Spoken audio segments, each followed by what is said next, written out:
Hello, welcome to the next video. So by now you will have been analyzing and reviewing yourself and or your team and the daily roles of what everyone's actually focused in on and the areas you want to start shifting to grow into. So it's a beautiful opportunity now for us to talk about delegation and team management. So you are the business CEO, you're the business owner, but you need a team to help support you. What I tend to find is when we're at the stage where it's time to start outsourcing or grow the team, there's so much resistance because you've potentially been burnt before, you don't know who it is you need to hire, and there's a lot of questions up in the air which causes uncertainty, and then so you tend to hire with that uncertainty and then you don't get the results that you want. So this is actually going to really help you get clarity and the confidence that you know who it is you need to move forward. So by now you've already done your personality tests, you've done personality tests for your team. So that gives you so much awareness and understanding of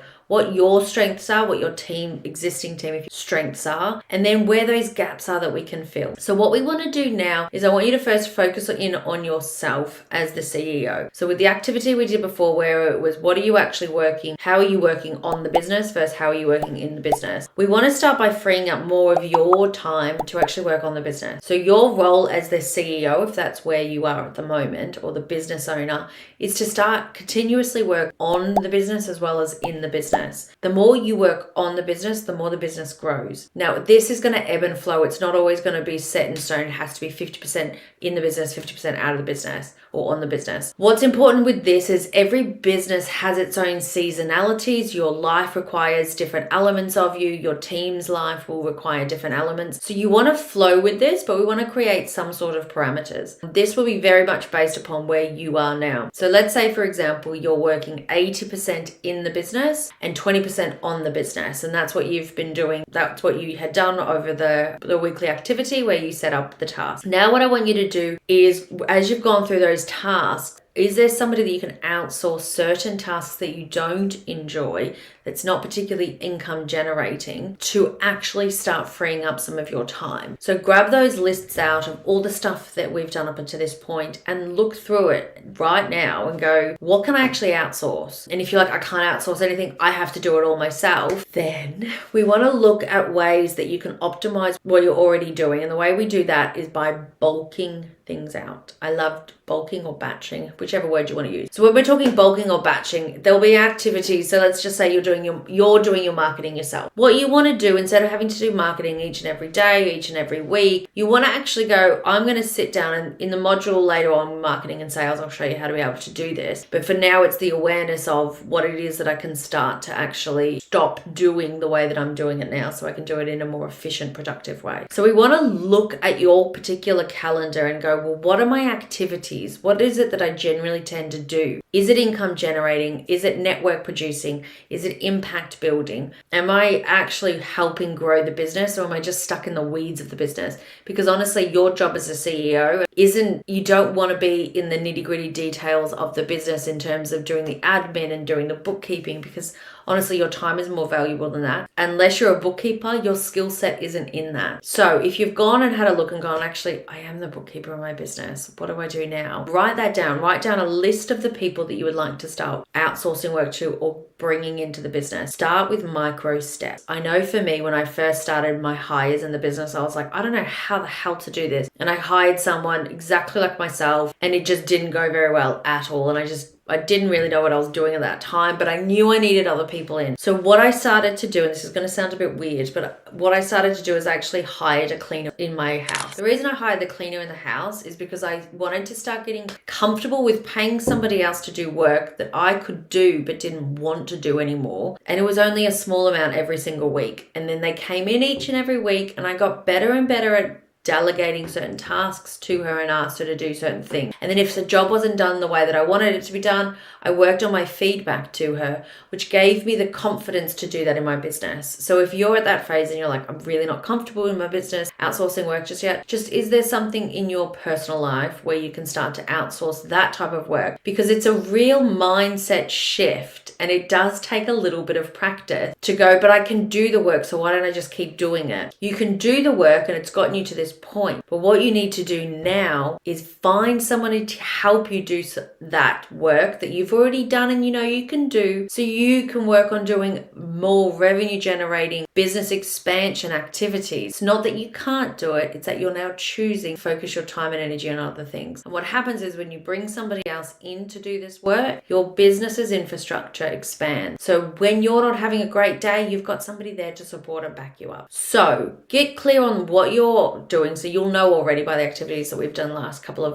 videos. But get clear on what it is that you're doing and then go, can I actually outsource this? Yes or no? And if you can, then start listing out the type of person that you want to do this job. If you've already got a team, what we want to start utilizing this team for, if you're like, my team's solid, I really love them, they're great, brilliant. What we want to do now is when we're growing the business, we also want to grow the leadership team. The leadership team are going to be there to support you. They are basically your right-hand people who are helping bring this vision to life, and they're the confidants, they're your support network. Leadership team in business, from a traditional sense, you've got your CEO, which is yourself at the moment, unless you've allocated yourself in a different position in the business. There's a COO, which is the operations manager. I tend to come into businesses as the I've just lost my words, as the chief operations person, to just come in and be that advisor, be that leadership person in that role. Then the other leadership roles is you've got your chief marketing, you've got your chief of staff, you've got your chief of customers.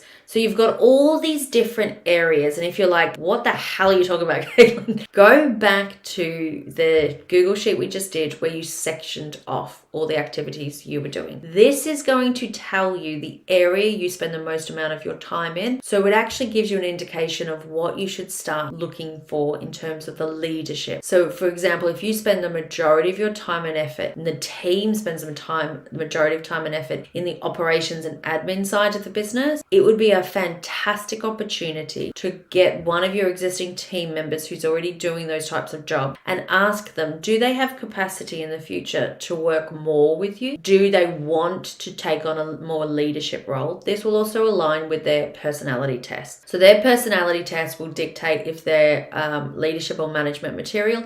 If they're not, there's nothing wrong with that. What we're trying to do is create growth in these people's roles, because what will happen is if you continue to grow but you haven't asked your team if they want to grow with you, then all of a sudden you'll be bombarded with somebody actually wants to leave, they want to change positions, they don't want to do this anymore, and you're like, oh my god, but we've set all this stuff up. So we want to start having conversations with our team and go, where do you see the future of your position in this company? Where would you like to go? What's your goal? And what we want to do is connect your business's goals, your personal goals, with your team's goals, because together you all expand and grow. So it's a brilliant opportunity. If you've already got a team and you're in the process of trying to delegate to the team and you're like, okay, I've got this, how do I delegate? What I want you to do is, this is going to require communication and consistency. So if you're not already, it would be a fantastic opportunity to set up monthly meetings with your team. These monthly meetings are an open space for them to tell you what's working, what's not, what they're enjoying, what they're not. And it allows you to start growing and building the role for them within this business. But you want to have that consistent feedback. If you don't get that consistent feedback, it's really hard for us to know how they're going in their role, what it is they want to move into. I know when I implement this in people's businesses, there'll be a lot of people already existing in their business who are clear leaders. And when we start to actually create those leadership monthly meetings or those business meetings, the team members actually feel a lot more understood. They feel seen. They're like, yeah, you get me. This is fantastic. And it creates this honesty and open communication. When you've got honesty and open communication, you're saying to your staff member that you trust them. You're saying that you've got this. I know you can do this. And if they make mistakes, they're going to talk you through it and you're going to ask them how they're going to solve it, which allows them to think innovatively on their own. And that's how we start to shift the team to be not just executing work, but actually start integrating some innovation and to find ways we could actually improve it if we did this. I'm thinking about implementing this. What do you think about this? You're getting them to think on their own because you're giving them that trust and the ability to go, you're valued in this team. I want to sit down with you and find out how you're doing each and every month. And then you will find very quickly that your team members will actually grow very quickly with you. So let's do that. So a recap. If you are the sole owner in your business at the moment, I want you to start by delegating 1 or 2 things that you're doing in the business so that you can start working on the business. If you're like, I am not ready for that, then I want you to start hiring somebody in your household who can help with the washing, who can help with the cleaning or something like that. So it's going to start giving you the confidence that you can give somebody direction and feedback. And there is something so profound when you're capable and able to do the job yourself, but you're choosing to spend your time and energy somewhere else. When I first deployed the cleaner, it gave me 2 hours of my week back, but it also gave me a clean home that I didn't feel guilty and, oh my God, I have to clean before I can do my business and all this stuff. And it allowed me to feel more pride, and I get to pay somebody who loves doing what she does, and she's great at it. There's something that opens up when you take that ownership. If you're like, nope, I'm ready to delegate in my business, I just don't know who I'm ready to delegate the work to, I want you to go on your enjoyment level in that spreadsheet we did, and the things that are a 2 or below, I want you to start by delegating those tasks out. Now, the thing is, you've done those tasks, so you'll already know how to do them. In the next module, we're going to be talking a lot more on the SOPs, which is your step-by-step process of how to complete these types of jobs. So once we complete those, what we're basically needing is an entry-level job for that particular work, for example, where somebody can come in and follow the step-by-step process that you've outlined for. So we're not looking for an expert in that particular industry. We're just looking for somebody who can start by a few hours a week doing a couple of odd jobs for you. And I want you to put that time in your calendar to go, okay, now I'm going to be doing an hour on a Monday, an hour on a Tuesday, whatever it might be. That's the hours I'm going to be working on the business. When you do that, what's going to happen is you might be sitting there going, well, what the hell do I do? That you've given yourself space, mental space and mental time uninterrupted will allow your brain to start ruminating on ideas of working on the business. So just allow that to happen. Just start by creating space, and the space will be made in your brain and the ideas will start to flow. If you've already got an existing team and you're like, my team's pretty good, there might be a few things we can shift and change, then again, go through the spreadsheet and get their personality type. The things that there might be, you'll be able to see it when you have a look at it. Like, you'll be able to see the data and go, well, based on this spreadsheet, there's somebody in a role at the moment who's doing admin and she absolutely hates it, but she really likes doing my social media. Maybe there's a way that I can shift that around because it actually aligns with her personality, and start to just get clear on what that looks like. Use the category section of your spreadsheet to help you understand what's the bulk of your work at the moment. That's the area we want to fill for now. I'll show you how to do all of this and more. I'll show you how to basically build your entire leadership team. But what we're wanting to do is take micro steps. It's not about going out there and getting a C-suite level person for every area of your business right now, because you don't need that. You just need somebody to help with the bulk of the work. If you spend a majority of your time in the customer-facing activities, then we want to potentially bring in somebody or promote somebody in your existing team who's incredible with customers, who's so customer focused. They can take some of that work off of you and they can increase the quality of work so you can increase working on the business. So that is what I would suggest. There's questions underneath this to help you redefine this position, but that's effectively what we're going to be doing. And when it comes to team management, the way you manage teams is you speak to them. You just talk to them. I would set up in your calendar, each and every month is team management day. So that's where you would speak to each and every team member throughout that day. There's questions in the next module on how to do this, but basically you would say to all the team members, what did you enjoy this month? What didn't you enjoy this month? What was your plan? What was it you were trying to execute? What didn't go right? What did go right? So with that, you're giving them that constant ability to be going, oh yeah, I do this really well, or I don't do this well. And you're creating that honest space where they know they can make mistakes because that's part of business, and how they're going to fix that. It's not about not making any mistakes. It's about what do you do when you make those mistakes? Do you own up to it? Because that's leadership qualities. And when you do own up to it, do you then create a solution? So that's what we're trying to do. So go in, fill out the questions for this next part, and I bet you will be having some aha moments already and going, oh yeah, this person could do this role, or this person could do this role. But remember, it's all about micro steps.